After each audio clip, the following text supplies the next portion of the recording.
Hey y'all, it's Mandy, and we are going to be talking about my 24th week, yes, on Mounjaro, which was also my 16th shot of 7.5 milligram, which I don't plan on changing. Excuse me.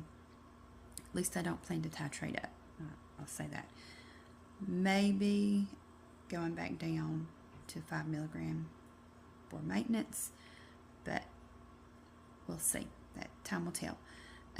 Okay, so being on Mounjaro for 6 months, Saxenda was the first GLP1 that I started out with, and then my insurance decided they didn't want to go that route anymore, and so we just had to switch it up. Which I am type 2 diabetic, so they didn't give me any trouble with that, so thank God for that. But people have been asking me a lot lately, just in my day-to-day life, what my goal weight is, and if they were to start a weight loss journey, how do they know what their goal weight should be? And that is such a broad answer, because it's really going to differ from individual to individual. Now, you can go online and pull up the BMI calculators and type in your height, your weight, if you're male or female, you are one or the other. I said what I said, but I'm not going to get off on that rant. Some of them, I think, no, the BMI calculators do not ask for your activity level. I think that is when you're trying to figure out your TDEE, which is your total daily energy expenditure. So if you're wanting to work some numbers with your calories, find a TDEE calculator, and you want to know your BMR too, which was your basal metabolic rate, and that'll give you a good estimate of how many calories it takes for your body just to function and stay alive. And then you'll want to create a deficit with that number, but there's a lot of answers that can be found on Google when you do your research, so I'm not going to get into all that on this video. It's just a lot to get into, and to do that on top of my updates and all that, and I don't want to get on here and talk for an hour. Okay, so for me personally, when I started my weight loss journey in 2020 for the second time, I'll say, like, seriously, I said from jump that my goal weight was 150-ish, and I said that in that way because I knew even then that there was a good possibility that that number would change as I got closer to that goal. I would either lower that number, or there was a possibility that I would have not wanted to go as low as 150. And I knew that because it had been so long, or it has been so long since I weighed 150. It's almost like I forgot what my body felt like at 150. As far as like energy and all that goes. I remember what I looked like at 150 just because I have pictures. But I don't think that you have to necessarily overthink it in the beginning. The BMI charts give you a wide range. To me, I feel like if you just pick a number within that normal BMI range for your height, your age, and whether you're male or female, I think that's a safe place to say your goal is, whatever number you pick within that range. I believe that's a safe place for you to start out. Because I feel like when we give our brains a specific thing to work towards, and not just for myself, I'm found this to be true for other people in a lot of literature that I've read, other testimonials, people who've lost weight, massive amounts of weight. They've kind of said the same thing, maybe not in those exact words, but I feel like when you give your brain a specific number, it's almost like your brain just kind of, and your body just line up better because you have a more specific goal. Now, but also keeping in mind that that number may shift a little the closer you get to that goal weight. And again, it could go either way. For me, like I said, my goal weight from the beginning, when I was 259 pounds, I said 150-ish. Another reason being that the older I've gotten, I carry my weight differently than I did when I was in my early 20s and had a few kids after weighing 150. Actually, I dropped down lower than 150 now that I'm thinking about it. But anyway, as time goes by, especially for women, and we get older, our hormones change. Which men's hormones change and dip and all that too. But I can only speak from my experience because I'm not a professional at any of this. I'm not licensed to get on here and give you this kind of advice. So I'm just telling you from my experience and what I'm applying to myself and my journey. When I was younger, I carried my weight in my midsection, and that is still the same for me. But now that I'm a little older, I feel like I carry more weight in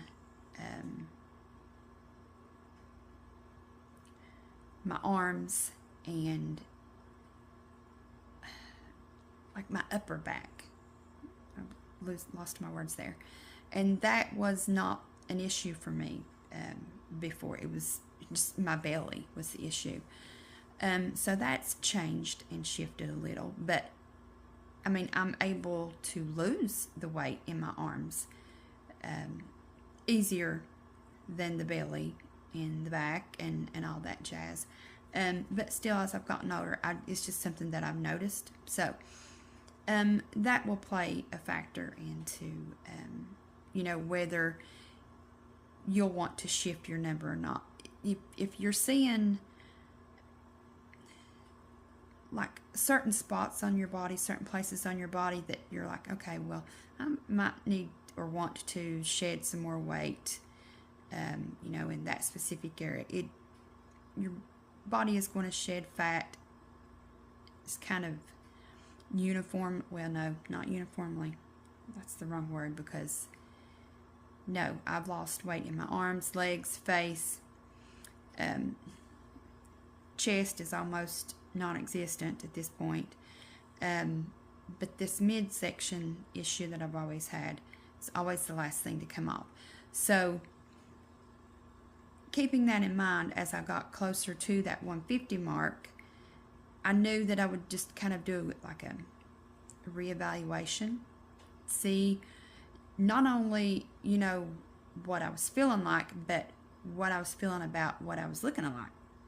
Nope, let me try to say that again. How I was feeling about what I was looking like. Because for me, again, I'm not going to say this is the case for everybody. How I feel about the way that I look affects me overall how I feel from a mental aspect. Now, if somebody else can just love their body and be happy just with any progress and not have a number in mind and just love yourself every step of the way without any worries, without any mental stress, then that's great. I'm not going to come on here and act like I'm one of those people, because I'm not. I was, still do to an extent. Probably not as bad as I used to. I do obsess over the numbers. And sometimes when I find that it is like too much and I'm feeling too overwhelmed, I have to take a step back. I have to stop tracking. I have to stay off the scale and just do all those things and just kind of regroup and remind myself that at the end of the day, it's really about health, and which should be, my main focus, should be your main focus. And it's hard to stay in that mindset because, let's be honest, we all want to look good. We all want to feel good about how we look. And so, for me, the connection is strong. Probably stronger and more relevant than I would like to admit. But I'm just getting on here, and I just want to be completely honest with you guys. So another thing that will, help you to determine what your goal weight should be is to really just kind of sit down and write it down, journal it. It helps sometimes to have a list of things, or it does for me anyway. I like that visual of a list, tangible, something I'm that kind of learner. So that helps me. Excuse me. What is your end goal? Some people, they just want to be thin, and that's all they care about. They just want to see that number on the scale go down. They want to, that Kate Moss look is coming back around, and I'm not going to, or don't want to sound like I'm promoting, following trends as far as like where your body is concerned, and your weight, and let that, determine how you feel about yourself. That should never be the case. You need to do what you need to do for yourself to feel good. That didn't sound right, but you know what I mean. It's late. I'm tired.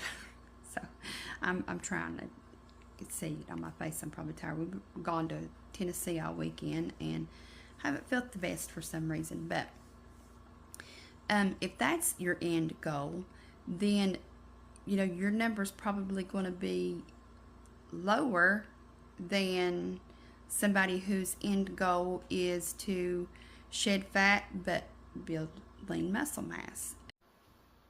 And some people will be able to build muscle mass at a higher rate than the next person.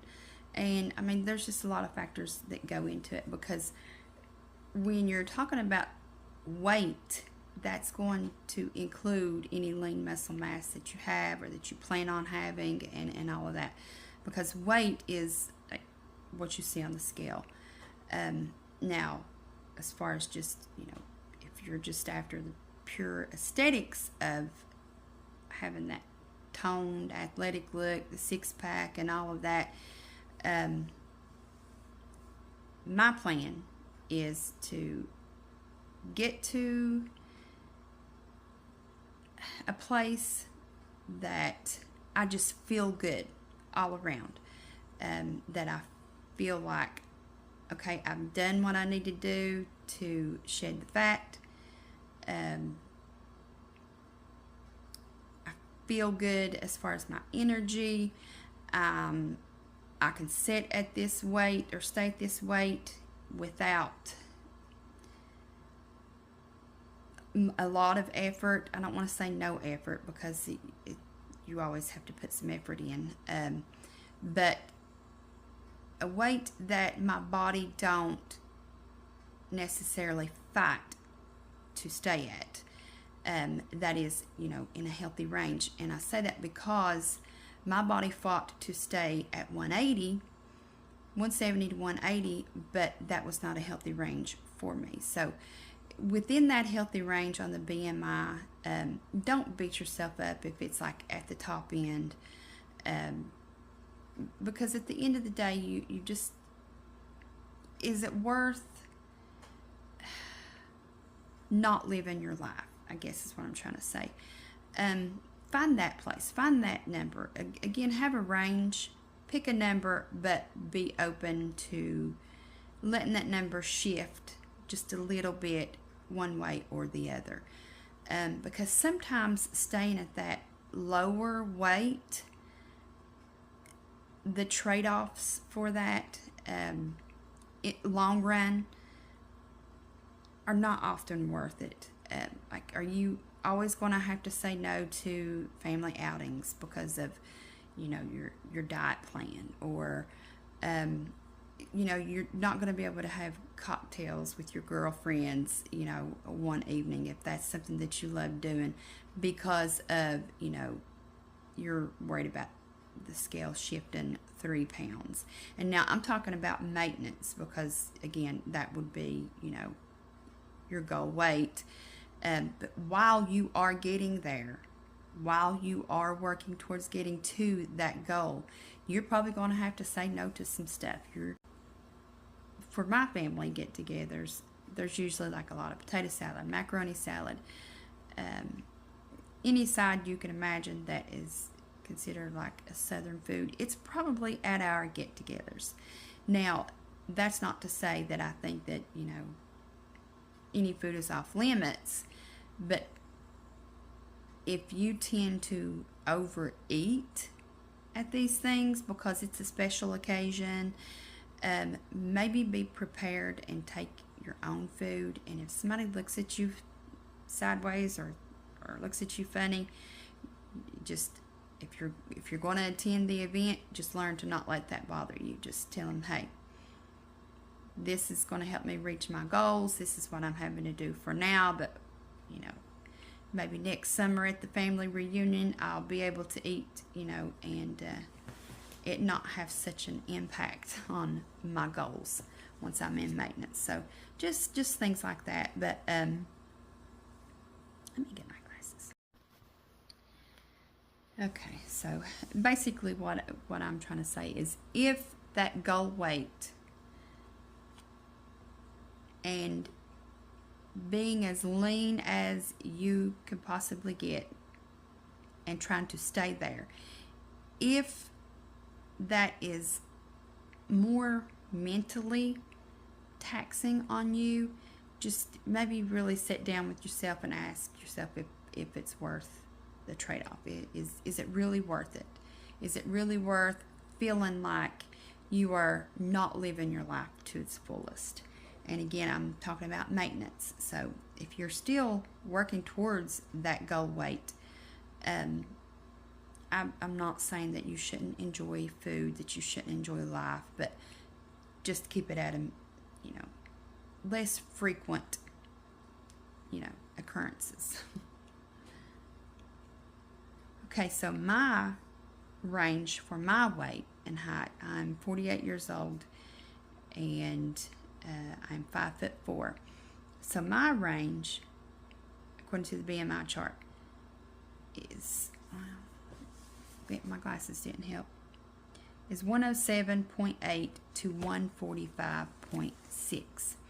Now I am in that range, finally. After predicting that I would be in that range for the last 2 weeks, it finally happened, and I'll tell you my numbers in a minute. Now, that's a big range, and there's a lot of numbers between 107 and 145 for me to pick, and I've picked one.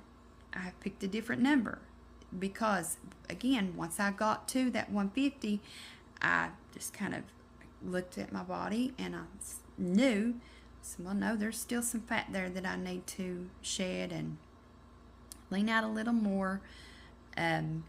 And so now my goal is 140, and then I'll reevaluate when I get to that, see how I'm feeling, see how the midsection and the back is looking.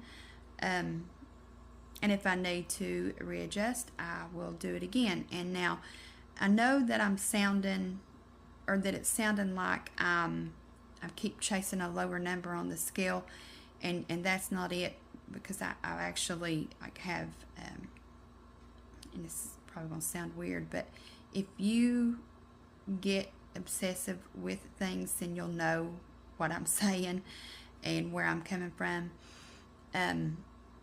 I've just kind of told my husband, like, okay, if I'm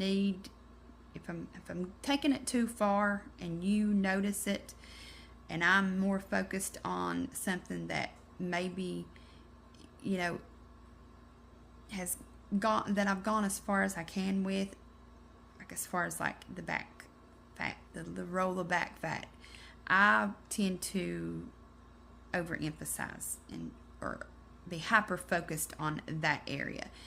And I've just kind of told him, if you see me trying to take it down too low and I start looking, you know, unhealthy, or maybe a little too thin on the rest of my body, just maybe like, just say it nicely, just remind me, like, hey, you know, you might need to rethink this and all that, and he will.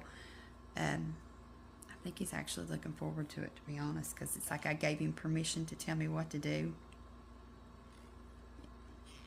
He had to have that permission though.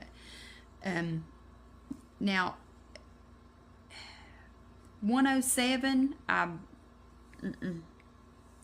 know that I'm not going to go down that low, and I'm not saying that because I feel like I can't.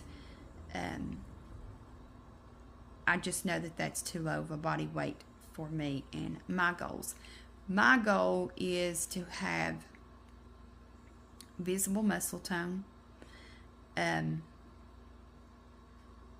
feel strong. I seen a meme once, and it said, I don't want to look skinny, I want to look like I could kick your ass. That's kind of like my aesthetic goal in a nutshell. And not that I'm going to be, you know, walking around wanting to kick anybody's ass. I'm pushing 50. I'll probably hurt my hip or some shit, you know. But that's kind of like, I want that visible muscle tone. And I'm trying not to use the word that is so overused by women.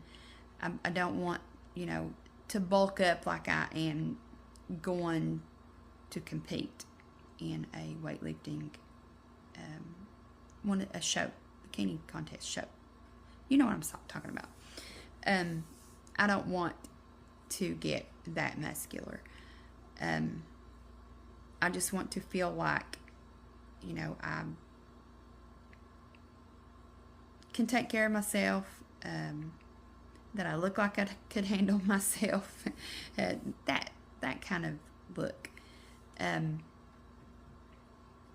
And I would like to see my abs again. It would be nice. I used to see them. Like, they used to be visible. And so if I could have that happen just one more time in this lifetime, I would love that. For some people, that is more sustainable than others. I know for myself, from past experience,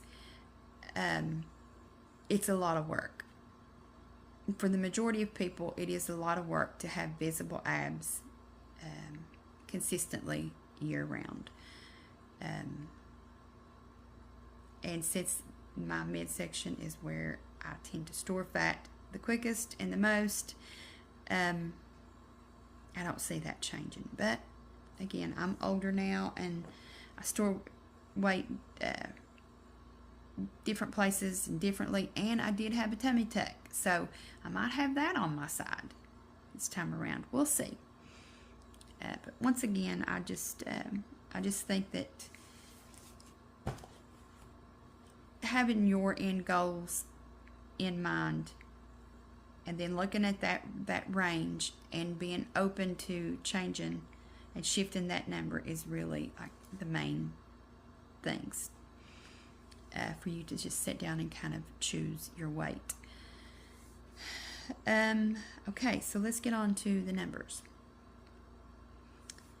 As I already mentioned, this journey started for me in 2020 when I had VSG surgery in June of 2020. I weighed 259.2 when I first went to my surgeon and got the ball rolling on the VSG surgery. The day of my surgery, I weighed in on the hospital scale at 250. When I started GLP1, which was Saxenda, I weighed in at 199.9. When I started Mounjaro, I weighed 177. Last week, I weighed in at 146.8. Is that the number that I needed to hit, like on the dot? Oh no, 145.6. Sorry, I got sidetracked. This week, I weighed in at 144.6. So, I am 1 pound on the dot within my normal BMI range. And I say that with air quotes all the time because that calculator does not take into account a person's muscle mass. And some of us just have more muscle mass naturally than others.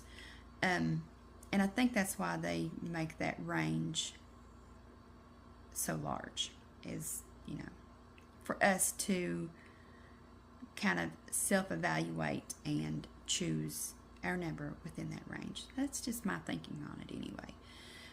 Now, as far as side effects go, I hadn't been having any side effects. But this week, I just haven't felt like myself. I don't know if that's shot related or if I've had a bit of a little virus or a bug or something, but I have been more tired than usual this week, and I've had a headache for several days this week. So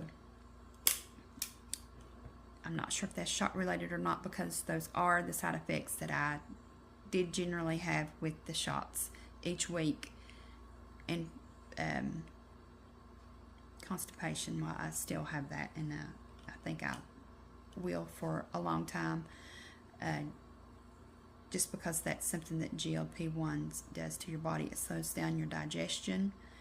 That, and I think a lot of it is to do with we're just eating less food for, you know, to move through our bodies. So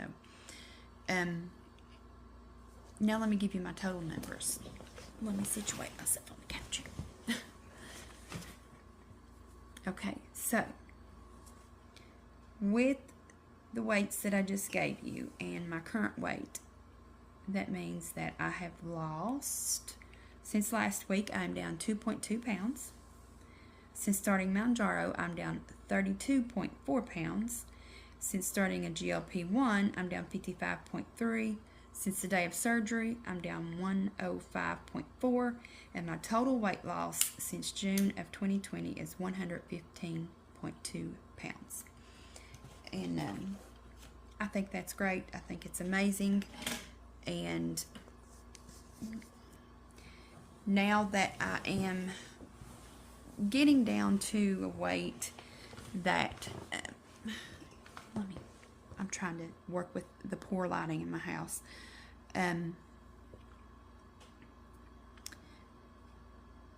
My plan was to go ahead and start lifting weights once I got into that normal BMI range.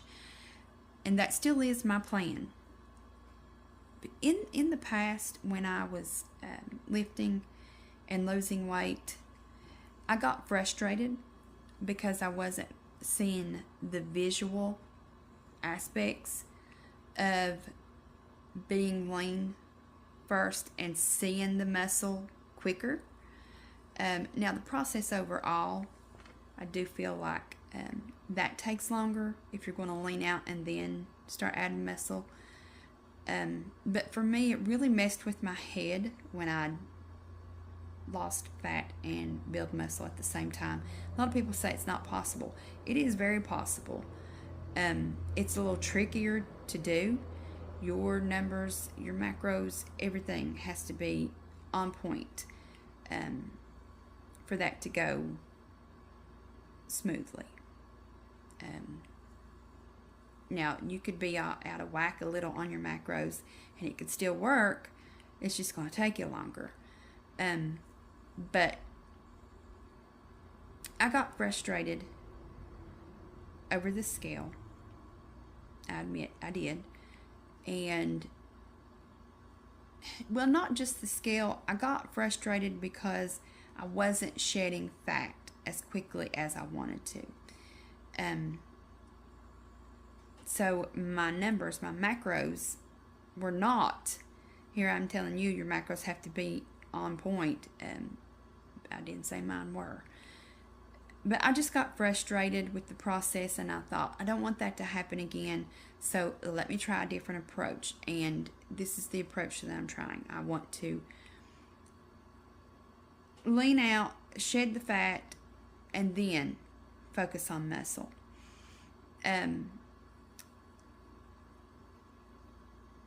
Now, I do plan to go ahead and start lifting, but not the way that I'm going to end up lifting, if that makes any sense. I'm just going to go ahead and start doing the exercises at a lower weight and probably even lower reps, just to get my body back into the swing of and our bodies are really good for muscle memory, just to make sure, you know, I'm got my form down right and to avoid injuries and all that jazz. I don't know what weight I will be, to be honest with you, when I feel like, okay, I can just go in with a more consistent lifting routine and add on some weight. The number that I have in mind now is, well, the next number when I will evaluate is 140, like I said, but I'm thinking it's going to be more like 130 before I really see the results that I'm after. Visible abs, I think that the number will have to be even less than that for myself. But that is not going to be like my maintenance weight. I already know that. I've done that in the past, and look, it was a bigger bitch trying to stay there than it was getting there. And so that's not something that is sustainable for myself. And that's what I really want in the end, is something that, I don't want to say easy, but easier is the correct word. Easier to maintain than the weight that I would have to get down to and the body fat percentage that I would have to get down to for my abs to be visible all the time. That's not realistic for me. So that doesn't mean that I'm not going to attempt to do that again, because I am. Spoiler alert, it's going to happen, but I won't. That's not my maintenance, is what I'm trying to say. I don't know how many times I said that just now. I just worded it differently, like I was saying something different, but said the same thing. I should probably go to bed now, to be honest. I'm exhausted, but I wanted to check in with you guys, because tomorrow I'm not going to be able to do a video. I'm going to have 2 of my grandbabies, maybe 3, and I want to focus on that time with them. So I wanted to get this video up before I went to bed tonight. But if you haven't subscribed already, I'd appreciate it if you would do that and give this video a thumbs up. If you like this kind of content, it really helps my channel out. I'm hoping to get to at least 1,000 subscribers soon. It's